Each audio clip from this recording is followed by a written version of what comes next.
Sebenarnya secara, overall terkait dengan penggunanya ini kan di perusahaan ataupun even karyawan tuh banyak gitu ya. Ada beberapa sistem ataupun aplikasi yang, menyediakan terkait dengan AI gitu ya. Nah sebenarnya, terkait dengan penggunaan AI ini, sangat relevan, dengan poin pentingnya adalah kita melakukan proteksi gitu ya. Mmm, Nah ISO 42001 itu tidak hanya untuk, developer dalam, aturan bagaimana melakukan penggunaan AI gitu ya, tapi bagaimana juga, secara perusahaan dengan secara bijak menggunakan AI gitu ya. oke. Nah contohnya misalkan ada karyawan yang pakai AI gitu ya, nah di sini dia merangkum, data, rahasia klien ditaruh di AI gitu ya. Nah kemudian ada juga kan kadang mungkin HR, memakai AI ini untuk proses Mmm, screening pegawai gitu ya supaya, lebih mudah nih, nyari kandidat, langsung aja lah screening di AI.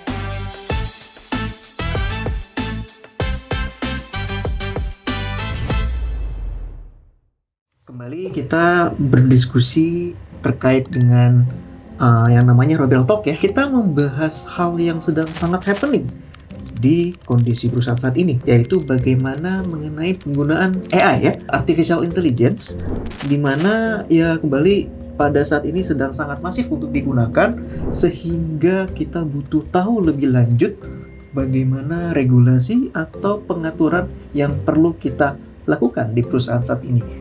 Dengan saya, Dayan Fatih, kembali dengan Mbak Syifa sebagai salah satu expert kita di sini.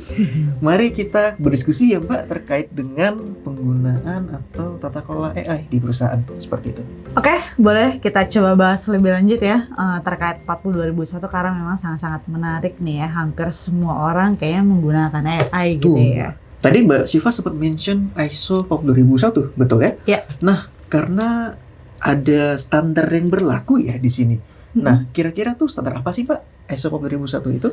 Oke, mungkin sebelum kita masuk ke standar 40 2001 ya, sebenarnya, kalau kita bicara mengenai security ataupun keamanan informasi itu, sebelumnya kita ada basically standar ISO 27001 gitu ya.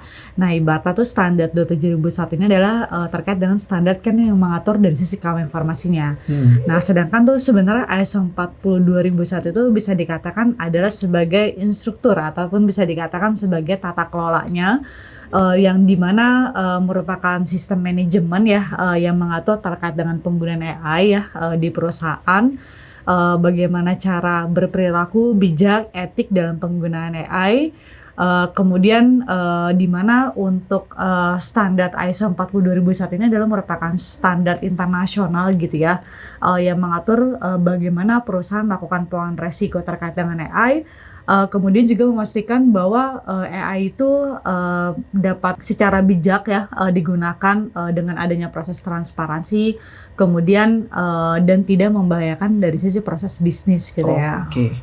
Nah, ini menarik, Mbak, karena Mbak mention adanya penggunaan ISO 27 ya, Mhm. sebagai, sistem manajemen keamanan informasi. Jadi, ketika case perusahaan mengadopsi ISO 27, perlu nggak mereka nambah lagi ISO 42001? Sebenarnya perlu gitu ya, karena kan, keamanan informasi itu kan berbicara terkait dengan overall ketika kita punya informasi, bagaimana kita menjaga keamanan informasi tersebut gitu ya. Nah tapi kalau kita bicara mengenai ISO 42001, nah ini lebih ke arah mengatur, kebijakan terkait dengan penggunaan AI, namun tetap mengandung atau memegang prinsip terkait dengan menjaga keamanan informasi gitu ya. Sebenarnya secara, overall terkait dengan penggunanya ini kan di perusahaan ataupun even karyawan tuh banyak gitu ya. Ada beberapa sistem ataupun aplikasi yang, menyediakan terkait dengan AI gitu ya. Nah sebenarnya, terkait dengan penggunaan AI ini, sangat relevan, dengan poin pentingnya adalah kita melakukan proteksi gitu ya. Hmm. Nah ISO 42001 itu tidak hanya untuk, developer dalam, aturan bagaimana melakukan penggunaan AI gitu ya, tapi bagaimana juga, secara perusahaan dengan secara bijak menggunakan AI gitu ya. Oke. Nah contohnya misalkan ada karyawan yang pakai AI gitu ya, nah di sini dia merangkum, data, rahasia klien ditaruh di AI gitu ya. Nah kemudian ada juga kan kadang mungkin HR, memakai AI ini untuk proses Mmm, screening pegawai gitu ya supaya, lebih mudah nih, nyari kandidat, langsung aja lah screening di AI gitu ya. Kemudian atau bahkan mungkin tim developer untuk melakukan, coding gitu ya, untuk memastikan bahwa source code-nya udah benar atau belum, itu dilakukan pengecekan dari sisi AI gitu. Nah itu sebenarnya poin-poin yang dilakukan tersebut itu resikonya cukup besar sih. Oke.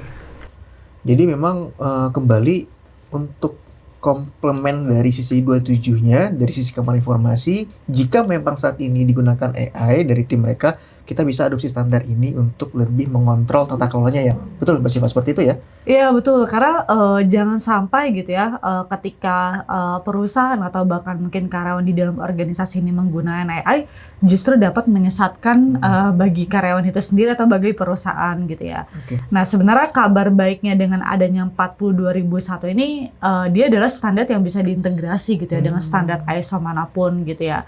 Nah di sini memang terkait dengan penggunaan ISO 42001 ini menggambarkan terkait dengan tata kelola lah ya, supaya perusahaan itu memiliki aturan atau rules yang jelas terkait dengan penggunaan AI itu yang baik seperti apa gitu ya. Oke. Nah ini Mbak bicarakan tata kelola ya. Ya. Ribet nggak Mbak nerapinnya? Kalau dibilang ribet atau enggak, kayaknya sih harusnya nggak ribet gitu ya, karena memang sejauh ini di Indonesia masih banyak ya perusahaan yang belum aware aja sih sebenarnya.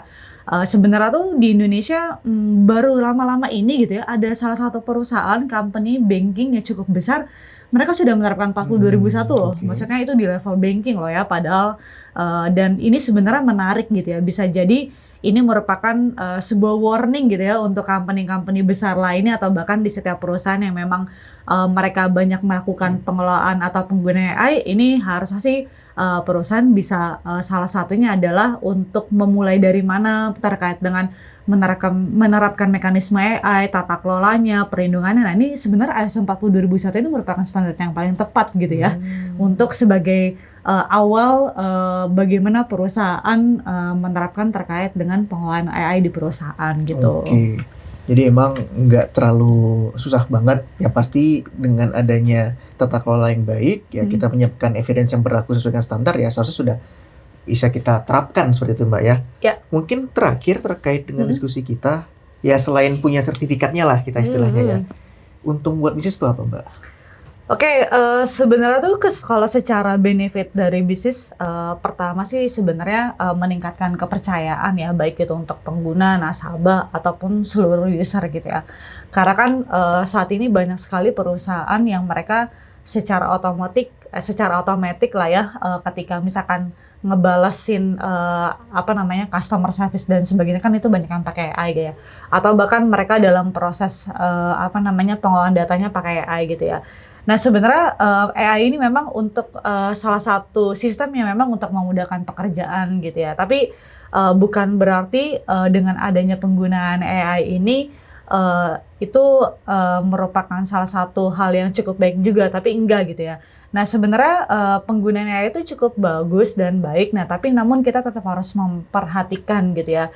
Benefit dari sisi bisnisnya ini adalah ketika perusahaan mungkin salah satunya ada mengadopsi standar 42001. Nah di sini sebenarnya perusahaan justru akan mendapatkan impact yang baik gitu ya dengan adanya tata kelola yang baik, kemudian bagaimana cara secara bijak menggunakan AI gitu ya. Sebenarnya impact nanti untuk perusahaan ketika menerapkan standar 42001 ini adalah pastinya kan akan meningkatkan value gitu ya, dari sisi pengelolaan data yang baik itu seperti apa pada saat menggunakan AI. Kemudian selain itu kan juga pasti akan membangun awareness pekerjanya gitu ya di dalam organisasi terkait dengan bagaimana secara bijak menggunakan AI. Seperti itu sih Mas Dayan. Baik, berarti memang banyak manfaatnya ya Mbak ya kalau kita menggunakan standar ISO 42001 ya. Pada intinya pengelolaan kita menggunakan AI pasti lebih jelas, kemudian juga dari sisi tata kelola juga bisa lebih ada evidence terkait, sehingga ya kita bisa meningkatkan kemampuan AI itu sendiri ya Mbak Siva, betul seperti itu ya? Ya. Baik, terima kasih banyak Mbak Siva sudah memberikan penjelasan yang utamanya mengenai AI Management System ya, atau ISO 42001. Nah, bagi rekan-rekan yang ingin mengetahui lebih lanjut terkait dengan ISO 42001 ini, dapat menghubungi kami, Robert & Associates Indonesia, pada pranala di bawah ini. Sampai bertemu kembali di Robel Talk selanjutnya. Terima kasih.